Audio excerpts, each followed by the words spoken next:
તમે બધા રાહ જોઈને બેઠા હો, વિડીયો નથી આવતા. અરે હું રાહ જોઈને બેઠો, થોડીક તબિયત સારી થાય અને IPL ની શરૂઆત થાય. આજથી આપણે વિડીયોની શરૂઆત કરી દઈએ. તમે જાણો છો એમ આજે 22/3/2025 છે અને આજે IPL ની શરૂઆત થઈ રહી છે અને પહેલો મેચ છે કલકત્તા અને બેંગ્લોરની વચ્ચે, જે ઈડન ગાર્ડન્સમાં રમવાનો છે રાત્રે 7:30 વાગે.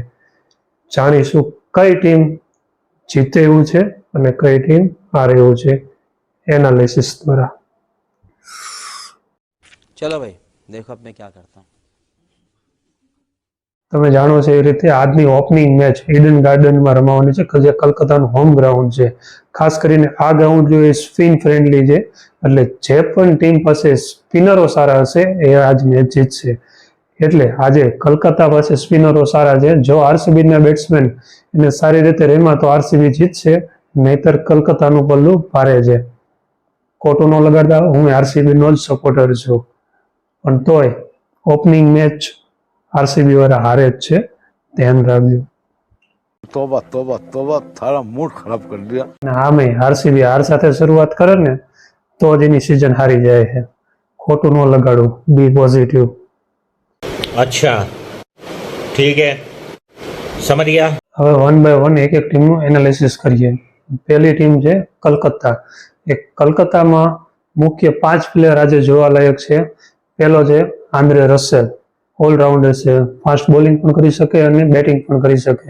સારું એવું છેલ્લે આવીને ફિનિશિંગ કરે, એટલે મેઇન પ્લેયર છે આંદ્રે રસેલ. બીજા નંબરે છે એનો lefty opening batsman Venkatesh Iyer. કોલકાતાની આખી સિઝન કેવી જશે, ફાઇનલ સુધી પહોંચશે પ્લેઓફ્સમાં કે નહીં, એનો સંપૂર્ણ આધાર વેંકટેશ અય્યર ઉપર રહેલો છે. કેમ કે કલકત્તાએ આ વર્ષે સૌથી મોંઘો ખેલાડી રિટર્ન કર્યો હોય, ફર્સ્ટ નંબરે શ્રેયસ અય્યરને ટીમમાંથી કાઢીને, વિનિંગ કેપ્ટન હતો છતાં પણ કાઢીને એને રિટેન કર્યો છે. શું કામ? કારણ કે એના ઉપર ઇન્વેસ્ટ કરી રહે છે કલકત્તા. બીજા નંબરે છે વેંકટેશ અય્યર. ત્રીજા નંબરે ફિનિશિંગ કરશે રિંકુ સિંહ, ઇન્ડિયાનો ફિનિશર રિંકુ સિંહ. તે પણ કેવું ફિનિશ કરે છે, એના ઉપર આખી કલકત્તાની ટીમની આખી IPL સિઝન નિર્ભર રહેશે.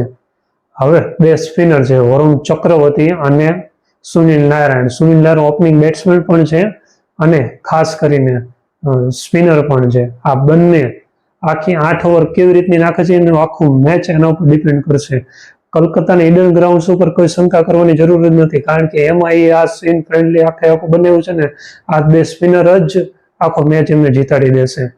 બાકી રહી વાત બહાર બીજાના ગ્રાઉન્ડ ઉપર રમવા જાય ત્યારે સ્પિન ત્યાં કેવી પીચ સામેવાળા આપે છે એના ઉપર આધાર રાખશે. અને આખી સિઝન આ 3 કે આ 5 ખેલાડી ઉપર જ આધાર રાખશે. એ પરફોર્મન્સ કેવું કરશે એના ઉપર જ એની આખી સિઝન પ્લેઓફ્સમાં પહોંચશે કે નહીં એ જ ડિપેન્ડ રહેશે કલકત્તા માટે. અને હવે વાત કરું RCB નું. RCB નું નામ લઈને એટલે પહેલો જ પ્લેયર તમને મગજમાં આવે કોહલી. કેમ કે RCB ઓળખાય જ છે વિરાટ કોહલીના લીધે. જો આ વિરાટ કોહલી RCB ની ટીમમાં ન હોય ને તો RCB ની વેલ્યુ કાંઈ ના હોય. એટલા માટે સૌથી મહત્વપૂર્ણ RCB નો કોઈ પ્લેયર હોય તો પહેલા નંબરે વિરાટ કોહલી છે. બીજા નંબરે છે એમનો કેપ્ટન રજત પાટીદાર. ત્રીજા નંબરે છે ઓપનિંગ બેટ્સમેન છે ફિલ સોલ્ટ. એને રમાડે, વિદેશી પ્લેયર છે એટલે રમાડે ન રમાડે ડાઉટ રહેશે, તો અડધી સિઝન રમાડશે તો સારું પરફોર્મન્સ ના કર્યું તો બહાર પણ બેસી શકે છે. એટલે ઓપનિંગ બેટ્સમેન છે ત્રીજા નંબરે ફિલ સોલ્ટ. RCB ની બોલિંગનો મુખ્ય આધાર રહેશે ભુવનેશ્વર કુમાર ઉપર. ભુવનેશ્વર કુમારની આજુબાજુ બધા આખું બોલિંગ સેટઅપ એમનું ગોઠવાયેલું હશે. ભુવનેશ્વર કુમાર એનો મેઇન બોલર હશે. એની આજુબાજુ તમે કઈ રીતનો એને સપોર્ટ કરે છે એના ઉપર જ એને RCB જીતશે કે નહીં જીતે એનો આધાર રહેશે સંપૂર્ણ. અને હવે મહત્વપૂર્ણ બે ફિનિશર છે. એક તો લિયમ લિવિંગસ્ટોન, ચાલ્યો તો ચાલ્યા એના જેવું, ચાલી ગયો તો કોઈનો સાંભળશે જ નહીં, સ્ટેડિયમ બહાર જ બોલ જશે. બીજો નવો પ્લેયર એને જે આ વખતે લીધો છે જીતેશ શર્મા પંજાબમાંથી. સારામાં સારી બાઈ છે. RCB ની સૌથી મોટી નબળાઈ હોય તો એ ફિનિશિંગ નથી કરી શકતું. એક તો બોલિંગ લાઇનઅપ તો ખરી, સાથે સાથે ફિનિશિંગ નથી કરી શકતું સારી રીતે. એટલે આ વખતે એમને જીતેશ શર્મા અને લિવિંગસ્ટન ઉપર સારો એવો ખર્ચો કર્યો છે અને ટીમ ડેવિડ મસ્ત મજાની બેટિંગ લાઇનઅપ છે, 1 થી 7 નંબર વ્યવસ્થિત સેટ છે, એટલે કોઈ પણ પ્રકારની બેટિંગમાં ચિંતા કર્યા જેવું છે નહીં આરસીબીને. ફક્ત ફોકસ કરવાનું છે અને એમને સપોર્ટ કરવાનો છે બોલિંગ લાઇનઅપને.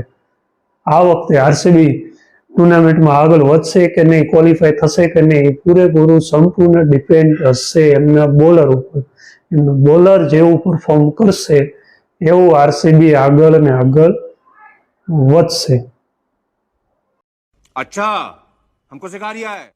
આ વિડીયોને અહીં અંત કરીએ છીએ અને તમે મને જણાવો કે આજની આ કલકત્તા અને આરસીબીની મેચમાંથી કઈ ટીમ જીતશે અને કયો player man of the match બનશે, કોમેન્ટમાં જણાવજો ખાસ.